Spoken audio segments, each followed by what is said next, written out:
Welcome to Bible Tea, where we spill the truth straight from Scripture. Today's tea is from Genesis 18 and 19, right? In a place called Sodom and Gomorrah.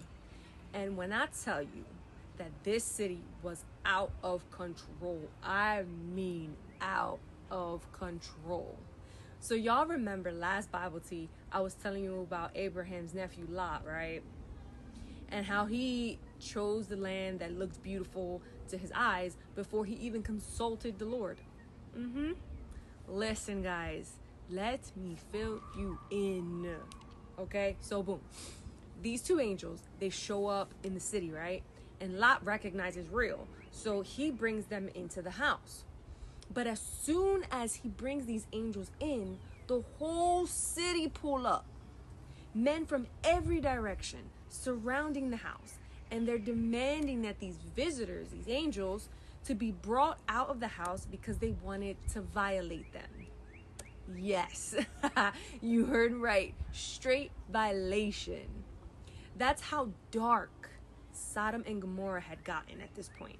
These men from this city were trying to force themselves through Lot's door, ready to violate these angels.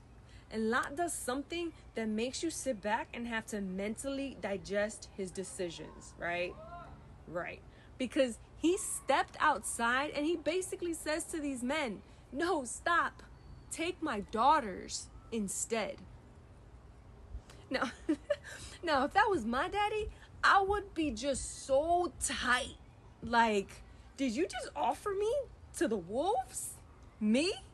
Your own flesh and blood. That's right.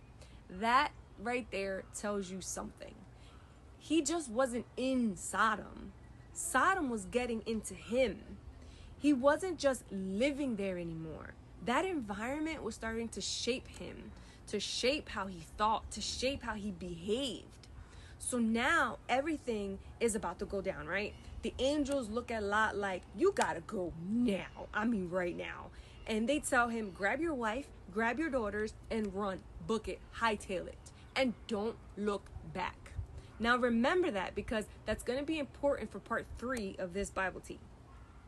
But in this tea today, here's the part people miss. While all of this is happening, little did Lot know that somebody was behind the scenes pleading and praying for him.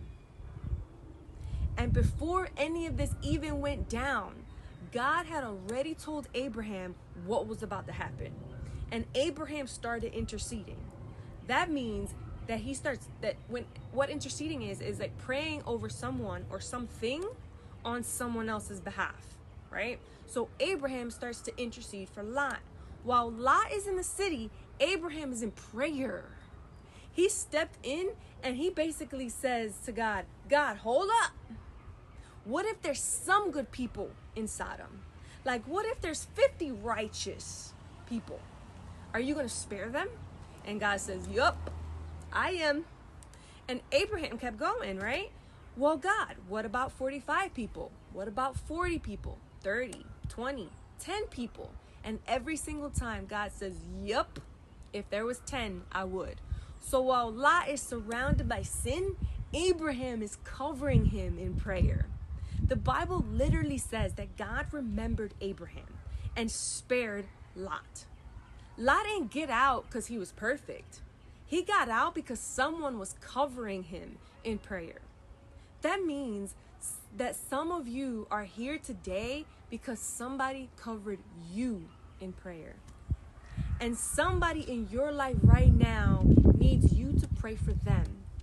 Don't ever underestimate what your prayers are doing behind the scenes. Because even in the middle of a dark place, God can still reach somebody. And that's the Bible tea. Sip wisely.